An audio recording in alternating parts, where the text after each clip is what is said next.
మా దేవ, మా రక్షకుడా, మా విమోచకుడా, మా ప్రాణనాథుడా, ప్రాణప్రియుడా, మీకు కృతజ్ఞతాస్తుతులు చెల్లిస్తున్నాం. మేమేమై ఉన్నామో నీ కృపై ఉన్నాం. మా మైండ్, మా మనస్సు, ఆలోచనలు అటు ఇటు చెల్లా చెదురైపోకుండా వాక్యం మీదే నిలిచేలా మమ్మల్ని నిండారుగా దీవించమని, ఆన్లైన్లో ఆఫ్లైన్లో వాక్యం వింటున్న బిడ్డల మనసులను పూర్తిగా ఆత్మస్వాధీనములో ఉంచి మా యొక్క హృదయాలను, మా ఆత్మను క్రీస్తు స్వరూపంలోనికి రూపాంతరపరచమని ఈ ప్రార్థన యేసు క్రీస్తు నామమున అడిగి వేడుకుంటున్నాం మా పరలోకపు తండ్రి, ఆమేన్. ప్రభు నందు ప్రేమైనటువంటి దేవుని బిడలారా, దేవుడు మనలందరినీ ప్రేమించి ఈ శ్రేష్టమైన దివ్యమైన సమయాన్ని దేవదేవుడు మనందరికీ దయచేసినందుకు మనతో ఉన్న యేసయ్యకి నా హృదయపూర్వకమైన వందనాలు యేసయ్యకి చెల్లిస్తున్నాం. మీరు కూడా దేవుని వాక్యం వినడానికి మరి ఆన్లైన్లోను ఆఫ్లైన్లోను దేవుని సన్నిధిలో వాక్యం వింటున్నందుకు అభినందిస్తూ అందరికీ ప్రభు పేరిట వందనాలు తెలియజేస్తున్నాం. మనము థియాలజీలో ఉన్న 10 అంశాలలో ఈరోజు మనము పితృదేవ శాస్త్రం, థియాలజీ ప్రాపర్ ఆర్ పెట్రాలజీ, మనము పితృదేవ శాస్త్రాన్ని ఈరోజు మనము ప్రారంభిస్తూ ఉన్నాము.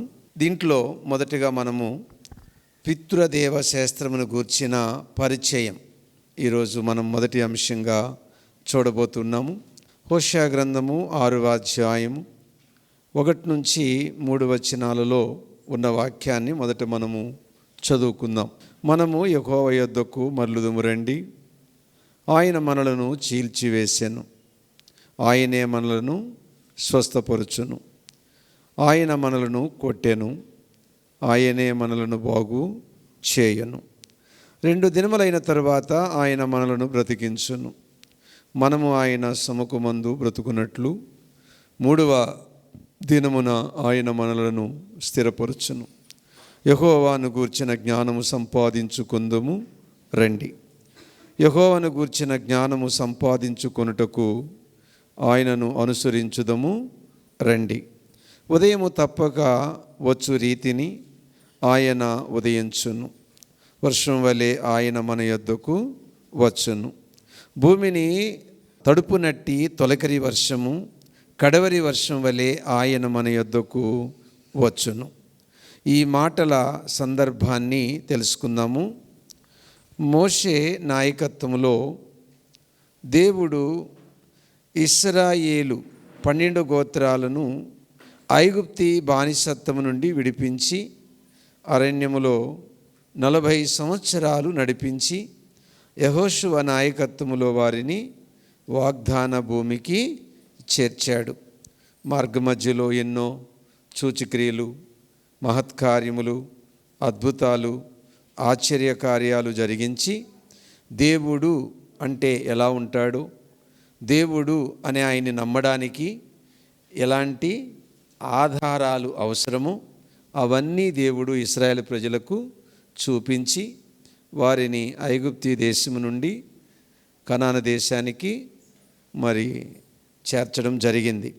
చివరికి యెహోషువ ఆనాటి ఇశ్రాయేలు పెద్దలు బ్రతికినంత కాలము ప్రజలు యెహోవాను సేవించారు. న్యాయాధిపతుల గ్రంథము 2వ అధ్యాయం 10వ వచనం ప్రకారము యెహోవానైనను ఆయన ఇశ్రాయేలు కొరకు చేసిన కార్యములైనను ఎరగని తరము ఒకటి పుట్టగా న్యాయాధిపతుల కాలం ముగింపులో ఇశ్రాయేలీలు సమూయేలు ప్రవక్త యొద్దకు వచ్చి తమ కొరకు రాజును నియమించాలని అడిగారు. సమూయేలు దేవుడు చెప్పినట్టు 12 గోత్రాల వారికి సౌలును రాజుగా అభిషేకించాడు. ఎందుకంటే దేవుణ్ణే మాకు వద్దనుకున్నారు వాళ్ళు. ఎలాగా? రాజుగా. దేవుడినే మాకు రాజుగా వద్దనుకొని మనుషులు కోరినట్టు మనుషులే మాకు రాజుగా ఉండాలని వారు కోరుకున్నారు. సో వాళ్ళ కోరిక మేరకు సమూయేలుకి ఎంతో బాధ ఉంది ఆ విషయంలో. కానీ వాళ్ళు కోరారు కాబట్టి దేవుడు సమూయేలుకు చెప్పాడు, నువ్వు బాధపడొద్దు, నన్నే వాళ్ళు విసర్జించారు కాబట్టి నువ్వు వాళ్ళని అడిగినట్టు వాళ్ళకి రాజును నియమించమని దేవుడు సమూయేలుతో చెప్పడము జరిగింది. ఆ కారణం చేత సౌలును ఈ యొక్క సమూయేలు గారు అభిషేకించాడు. తర్వాత దావీదు, సొలొమోను వీళ్ళు ముగ్గురు 40 సంవత్సరాలు ఈ ఉమ్మడి రాజ్యాన్ని ఏలారు. ఉమ్మడి రాజ్యం అంటే 12 గోత్రాలు. ఈ 12 గోత్రాలను వారు ఏలడము జరిగింది. క్రీస్తు పూర్వము 931 సొలొమోను మరణించడం జరిగింది. తర్వాత ఐక్యరాజ్యమైన 12 గోత్రాల వారు 2గా చీలిపోయారు. ఎట్లనగా 10 గోత్రాలు కలిసి ఇశ్రాయేలు ఉత్తర రాజ్యం అయ్యింది. మిగతా 2 గోత్రాల వారు యూదా దక్షిణ రాజ్యం అయ్యింది. ఉత్తర రాజ్యమైన ఇశ్రాయేలు వారికి దేవుడు ఒక 20 మంది రాజులను ఇవ్వడం జరిగింది. కానీ ఒక్కడు కూడా మంచిగా జీవించలేదు, అందరూ పనికిమాలిన వాళ్ళే. అయితే దక్షిణ రాజ్యానికి కూడా ఇంచుమించు 20 మంది రాజులను ఇవ్వడం జరిగింది. వారిలో 8 మంది రాజులు మాత్రము మంచిగా ఉన్నారు. హోషేయ ప్రవక్త ఉత్తర రాజ్యానికి పంపబడ్డాడు. అప్పటికి ప్రజలు దేవునికి బాగా దూరం అయిపోయారు. వారి పాపము పండి పరిపక్వ దశకు చేరి మరణము అంచులకు చేరింది.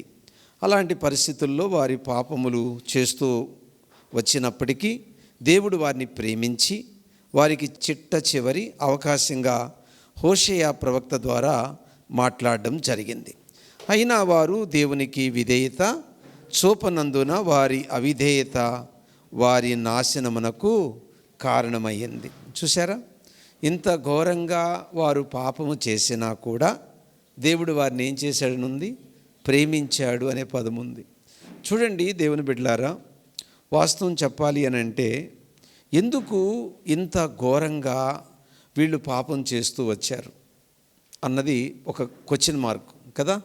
మరి వీళ్ళు ఐగుప్తు నుంచి వచ్చినప్పుడు దేవుడు ఎన్నో అద్భుతాలు చేసిన విషయం వాళ్ళ పితరులు వాళ్ళకి చెప్పలేదా? చెప్పారు. అది వాళ్ళు వినలేదా? విన్నారు. మరి దేవుడు ఎన్నో కార్యాలు వాళ్ళకి చేశాడు కదా. ఎందుకు ఇలాంటి పాపం చేశారు వాళ్ళు? దేవుణ్ణి ఎందుకు అంతగా ఏడిపించారు? బాగా ఆలోచించండి. వీళ్ళు ఇంత ఘోరమైన పాపం చేయడానికి కారణం ఏంటి చూద్దాం. ఎందుకు ఇలా చేశారు వీళ్ళు? ఎట్లనగా క్రీస్తు పూర్వము 722లో అషూర్ రాజు 10 గోత్రాల వారిని చెరగొనిపోయాడు. అదే వారి అంతం. వీరి అంతానికి కారణం ఏంటి? హోషేయ గ్రంథము 4వ అధ్యాయం 6వ వచనం ప్రకారము నా జనులు జ్ఞానము లేని వారై నశించుచున్నారు. అంటే దేవుని గూర్చిన జ్ఞానము లేకపోవటయే. మీరైనా నేనైనా ప్రపంచంలో ఎవరైనా ఒక పాపం చేస్తున్నాము అని అంటే దానికి కారణం చెప్పండి. దేవుని గూర్చిన జ్ఞానము లేకపోవడమే. దేవుని గూర్చిన జ్ఞానము లేనప్పుడు మనం ఏం చేస్తామండి? పాపం చేస్తాం. అదే జరిగిందండి ఇక్కడ. అలాగే మనకు కూడా దేవుని గూర్చిన జ్ఞానము లేకపోతే మనం ఏమైపోతాము? పాపం చేస్తాము. పాపం వల్ల వచ్చు జీతము మరణము, నశిస్తాం. కనుక మనము పితృదేవ శాస్త్రము అందుకు నేర్చుకోవాలి. కాబట్టి దేవుని గురించి ఎంత బాగా తెలిస్తే అంతగా మనము పాపాన్ని ఏం చేయగలము? జయించగలం. దేవుని గురించి మనకు అంతగా తెలియదు అనుకోండి, మనం ఈజీగా పాపం చేసే ప్రమాదము ఉంది. దైవజ్ఞానం అనేది మనకు చాలా అవసరం. అయితే ఇప్పుడు మనం ఏం చూడబోతున్నామంటే ఒక ప్రశ్న, మనము దేవుని గురించిన జ్ఞానాన్ని ఎలా నేర్చుకోగలం? పాయింట్ 1, కీర్తనల గ్రంథము 119వ కీర్తన 8వ వచనం. నీ కట్టడలను నేను గైకొందును, నన్ను బొత్తిగా విడనాడకుము. విన్నారు కదా, ప్రార్థనాపూర్వకంగా నేర్చుకోగలం. మనము దేవుని జ్ఞానము పొందాలి అని అంటే మనకేముండాలి చెప్పండి? ప్రార్థన. అంటే వాక్యము నాకు అర్థమయ్యేలాగా, వాక్యము నేను గ్రహించేలాగా, నీ కట్టడలు నేను అనుసరించేలాగా నువ్వు నాకు సహాయం చేయి. ఆ విషయంలో నన్ను విడిచిపెట్టకు అంటే ఏం చేస్తున్నాడు? దేవునికి ప్రార్థన చేయాలి. ప్రభువా, చదువుతున్నానయ్యా, అర్థం కావట్లా, చదువుతున్నానయ్యా, గ్రహించలేకపోతున్నా, అయ్యా నా మనోనేత్రాలు తెరువు, నాకు జ్ఞాన హృదయము కలిగించు అని పదే మనం దేవుని సహాయాన్ని కోరుకోవాలా. అలా కోరుకున్నప్పుడు తప్పకుండా దేవుడు మన మనోనేత్రాలు తెరుస్తాడు, జ్ఞాన హృదయాన్ని మనకిస్తాడు, అర్థమయ్యేటట్లు చేస్తాడు. మన మనసు వెలిగించబడుతుంది, సత్యాన్ని మనము గ్రహిస్తాము, సత్యానికి మనం చేరువవుతాము, సత్యాన్ని హత్తుకొని బ్రతుకుతాము, సత్యము అందు మనము ప్రతిష్ఠింపబడతాం. కాబట్టి మనము ప్రార్థనాపూర్వకంగా దేవుని వాక్యాన్ని ధ్యానించాలి, లేక చదవాలి, లేక సహాయం చేయమని దేవుణ్ణి వేడుకోవాలి. పాయింట్ 2, యాకోబు పత్రిక 1వ అధ్యాయము 21వ వచనం. అందుచేత సమస్త కల్ముషమును విర్రవీగుచున్న దుష్టత్వమును మాని విర్రవీగుచున్న దుష్టత్వమును మాని లోపల నాటబడి మీ ఆత్మలను రక్షించగల శక్తిగల వాక్యమును సాత్వికముతో అంగీకరించుడి. దేవుని జ్ఞానము రావాలంటే రెండోది వినయపూర్వకంగా వాక్యం నేర్చుకోవాలి. చాలా ఓపిక ఉండాలి. అర్థమైందా? మనము ఓపిక లేని వాళ్ళమైతే మనం దేవుని యొక్క వాక్యాన్ని నేర్చుకోలేము. సో ఇట్లా వినయము సాత్వికము లేకపోతే మనకు దేవుని జ్ఞానము వాక్యమును గూర్చి రాదు. వాక్యము విషయములో దేవుని జ్ఞానము రావాలి అని అంటే రెండోది మనకేముండాలి? వినయం ఉండాలి, సాత్వికం ఉండాలి అని నేర్చుకున్నాం. ఇక మూడో విషయానికి వస్తే కొరింథీయులకు రాసిన మొదటి పత్రిక 12వ అధ్యాయము 28వ వచనం. మరియు దేవుడు సంఘములో మొదట కొందరిని అపోస్తులుగాను, పిమ్మట కొందరిని ప్రవక్తలుగాను, పిమ్మట కొందరిని బోధకులుగాను. ఎఫెసీ పత్రిక 4వ అధ్యాయము 13వ వచనం. పరిశుద్ధులు సంపూర్ణులగునట్లు క్రీస్తు శరీరము క్షేమాభివృద్ధి చెందుటకును పరిచర్య ధర్మము జరుగుటకును. శరీరం అంటే తెలుసా? సంఘము ఏమవ్వాలి? సంపూర్ణులు అంటే క్రీస్తు స్వరూపంలో ఎదగాలి. ఆయన కొందరిని అపోస్తులుగాను, కొందరిని ప్రవక్తలుగాను, కొందరిని సువార్తికులుగాను, కొందరిని కాపరులుగాను, ఉపదేశకులుగాను నియమించెను. సో దీన్ని ఎలా చెప్పాలంటే సద్బోధకుల సహాయముతో జ్ఞానం కలుగుతుంది. సద్బోధకులు అంటే దేవుడు ఎవరిని ఎన్నుకున్నాడో వాళ్ళ నుండి వచ్చే బోధ ద్వారా మనకు జ్ఞానం వస్తుంది. ఎవరి పడితే వాళ్ళు బోధ చేస్తే మనకు దేవుని జ్ఞానము రాదు. 4th వన్, కీర్తనల గ్రంథము 119, 162. విస్తారమైన దోపు సొమ్ము సంపాదించిన వాని వల్లే నీవిచ్చిన మాటను బట్టి నేను సంతోషించుచున్నాను. ఎలా మనకు జ్ఞానం కలగాలంటే వాక్యం పట్ల ఏముండాలి? ఆనందం. వినేటప్పుడు ఏముండాలి? ఆనందం. చదివేటప్పుడు ఏముండాలి? ఆనందం. ధ్యానించేటప్పుడు ఏముండాలి? ఆనందం. ఆనందం లేదు అంటే ఏముందలోన? పాపం, జబ్బు, పాపం. ఇక్కడ ఒక మంచి పాయింట్ నేర్చుకోవాలా. ఆరాధన పూర్వకంగా నేర్చుకోవాలి. అంటే మనం ప్రభువుని ఏం చేయాలి? స్తుతించాలి. అప్పుడు జ్ఞానం వస్తుంది. ఏ జ్ఞానము? వాక్య జ్ఞానం. 5th వన్, యోహాను సువార్త 17వ అధ్యాయం 17వ వచనం, అలాగే రోమా 8:29. రోమా 8:29. ఎందుకనగా తన కుమారుడు అనేక సహోదరులలో జ్యేష్ఠుడగునట్లు దేవుడు ఎవరిని ముందు ఎరిగెనో వారు తన కుమారులతో స్వారూప్యము గలవారగుటకు వారిని ముందుగా నిర్ణయించెను. ఇంకొక ప్రాముఖ్యమైన విషయం ఏంటంటే కింద మనం గమనిస్తే అవగాహన కొరకు కాక క్రీస్తు స్వారూప్యములో ఎదుగుట కొరకు అని గ్రహించాల. ఇది చివరి పాయింట్. అంటే నేను వాక్యం వింటున్నాను, లేక వాక్యం చదువుతున్నాను, లేక వాక్యం ధ్యానిస్తున్నానంటే ఇది కారణం. అర్థమవుతుందా? ఇప్పుడు మనము బాగా గుర్తుపెట్టుకోండి, దేవునితో మన రిలేషన్ పెరిగే కొలది పాపానికి ఏమవుతాం? మనము ఖచ్చితంగా అవుతాం. పాపం మీద ఇంకేం మనసు ఉండదు మనకు. పాపపు వాంఛ కానీ ఉండదు. ఒకవేళ ఉన్నా అక్కడికక్కడే వాక్యం ఏం చేస్తుంది? నరికేస్తుంది. ఆత్మ ఖడ్గము కదా దేవుని వాక్యము, ఆత్మ ఖడ్గం. ఆ భావం వచ్చేస్తుంది అనమాట. సో పరిణితి చెందినప్పుడు ఏంటంటే అసలు ఇవన్నీ మనకు గుర్తురావు. అర్థమైందా? పరిణితి చెందిన వారికి ఇవన్నీ గుర్తొస్తాయి. పరిణితి చెందినప్పుడు మనం ఆ డెప్త్లోనే ఉంటాం. అంటే ఆయనకే మనకి మధ్య ఉన్న రిలేషనే తెలుస్తుంది, కానీ మిగతా వాటిని మనం ఏం పట్టించుకోం. అంటే లోకం గురించి మనం ఏం పెద్దగా ఆలోచించం. ఎందుకంటే పొద్దున్న లేచిన నుంచి మన ధ్యాస, మన కోరిక ఏంటంటే ఆయన ఎప్పుడు వచ్చినా నేను వెళ్ళాలి, నన్ను ఎప్పుడు పిలిచినా నేను వెళ్ళాలి. అందుకే పైనున్న వాటి మీదే మన దృష్టి తప్ప భూ సంబంధమైన వాటి మీద మనకేమీ ఉండదు. నేను ఇంకా ఇక్కడే ఉండాలా, నేను ఇక్కడే జీవించాలా, ఇంకా నేను సంపాదించుకోవాలా, అట్లేముండదు. ఇప్పుడు ప్రభు వస్తే నేను ready, I am ready. So అలాంటి సిద్ధపాటు అనేది దేవుని జ్ఞానం వల్లే కలుగుతుంది. దేవుని వాక్య జ్ఞానం పెరిగే కొందే కలుగుతుంది అన్న సత్యాన్ని నేర్చుకున్నాం. మనం ఇప్పుడు దేవుని గుణలక్షణాలు గూర్చిన వివరణ ప్రారంభించబోతున్నాం. ఈ రెండో అంశంలో చాలా విషయాలు ఉన్నాయి, అన్నీ మనం చూడలేము. కొంచెం చూద్దాం ఈరోజు. దేవుడు ఎలా ఉంటాడు? మనం ఆయన నిజంగా తెలుసుకోవచ్చా? ఆయనను తెలుసుకొనుట అంత ప్రాముఖ్యమా? ఉదాహరణకి రోమాపత్రిక 11వ అధ్యాయము 33లో, ఆహా దేవుని బుద్ధి జ్ఞానముల బాహుల్యము ఎంతో గంభీరము, ఆయన తీర్పులు శోధింపనెంతో ఆవశ్యకములు, ఆయన మార్గములెంతో అగమ్యములు. పౌలు దేవుడు మర్మమని, మానవ జ్ఞానానికి ఆయన అతీతుడని అన్నాడు. ఇర్మియా గ్రంథం 9:24. అతిశయించువాడు దేనిని బట్టి అతిశయింపవలననగా భూమి మీద కృప చూపుచు నీతి న్యాయములు జరిగించుచున్న యెహోవాను నేనే అని గ్రహించి నన్ను పరిశీలనగా తెలుసుకొనుటను బట్టియే చూసారా? అతిశయింపవలెను. వండర్ఫుల్ వర్డ్ కదా. నన్ను పరిశీలనగా తెలుసుకొనుటను బట్టి కలిగే అతిశయం. డబ్బు, కులము, అందము, ఆస్తి, వీటిని బట్టి కాదు అతిశయం. ఏంటంటే మన అతిశయం అంతా నన్ను గూర్చి పరిశీలంగా తెలుసుకునేటను బట్టే కలిగే అతిశయం మనకు రావాలి. అందుకే విశ్వాసులు దేవుని గూర్చి ఎరుగుటలో అతిశయించాలని అన్నాడు. అంటే దీని భావం దేవుని సహాయము లేకుండా ఆయన్ని అర్థం చేసుకోవడం ఎవ్వరి తరము కాదు. మనకు దేవుడు అర్థం అవ్వాలంటే ఎవరి సాయం కావాలి? దేవుడు అర్థం అవ్వాలంటే దేవుని సహాయమే కావాలి. మనము ఎంత ప్రయత్నించినా దేవుడు మనకు అర్థం కాడు. ఉదాహరణకి పుట్టి గుడ్డి మరియు చెవిటివాడు తన చుట్టూ ఉండే ప్రపంచాన్ని వివరించడానికి చేసే ప్రయత్నంలాగుంటుంది. చెప్పగలడా?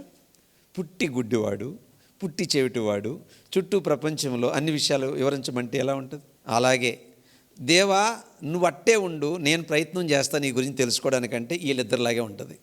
ఈ గుడ్డోడు ఎంత ప్రయత్నించినా ఈ లోకాన్ని గురించి ఎలా చెప్పలేడు, ఈ చెవిటోడు ఎంత ప్రయత్నించినా ఈ ప్రపంచాన్ని ఎలా వివరించలేడు. దేవా నువ్వేం చెప్పొద్దు, నేనే నీ గురించి తెలుసుకుంటానికి ప్రయత్నిస్తే వాళ్ళిద్దరిలాగా ఉంటుంది మన లైఫ్. కాబట్టి మనకు అర్థం అవ్వడానికి ఆయనే దిగొచ్చాడు తప్ప మనం ప్రయత్నం చేస్తే అర్థమయ్యే దేవుడు కాడు.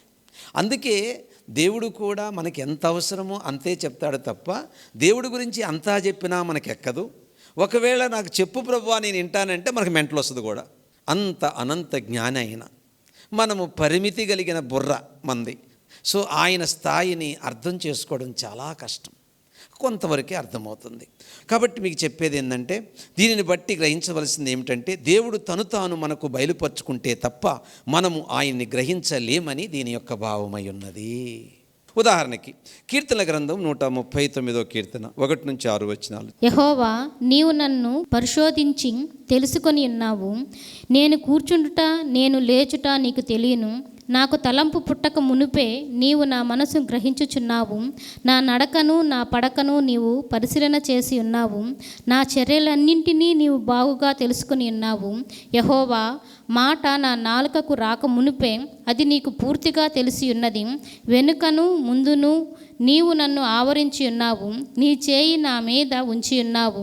ఇట్టి తెలివి నాకు మించినది, అది అగోచరము, అది నాకు అందదు. చూడండి, ఈ కీర్తనాకారు అంటే దావీదు 139:1-6లో దావీదు దేవుడు మనల్ని సంపూర్ణముగా ఎరుగును కానీ మనము ఆయనని అతి తక్కువగా ఎరుగుదుమని అన్నాడు. ముఖ్యంగా మనము 2 భాగాలు చేసి, అంటే మనము దేవుని గుణలక్షణాలను 2 భాగాలు చేసుకొని మనం నేర్చుకోబోతున్నాం. మొదటి భాగము దేవుడు మహోన్నతుడు. 145:3 కీర్తన గ్రంథము 145:3. యెహోవా మహాత్యము గలవాడు, ఆయన అధిక స్తోత్రము. చాలా ఎవరటైనా దేవుడు మహోన్నతుడు. రెండోది 149 చదువునాను. యెహోవా అందరి ఉపకారి, ఆయన కనికరములు ఆయన సమస్త కార్యముల మీద నున్నవి. చాలు, దేవుడు మంచివాడు. ప్రార్థన చేసుకో. ప్రేమ కలిగిన మా పరలోకపు తండ్రి, దయగలిగిన మా యేసు స్వామి, ఈ దినమున మీరు సుస్పష్టంగా పితృదేవ శాస్త్రము గురించి వివరంగా ఆ పరిచయ వాక్కులు తెలియచేసిన మీ నామానికి మహిమ కలుగునుగాక. దేవా, నిష్ప్రయోజకుడైన నన్ను, ఎన్నిక లేని నన్ను, అయోగ్యుడైన నన్ను మరుగు చేసి నీ స్వరము నాకు నీ ప్రజలకు వినిపించినందుకు నీకు మహిమ కలుగునుగాక. అద్వితీయ దేవా, నీ నామమునకు ఘనత కలుగునుగాక. ఈ దినమున మీరు మాకు అందించిన వర్తమానం కొరకై స్తుతిస్తున్నాం.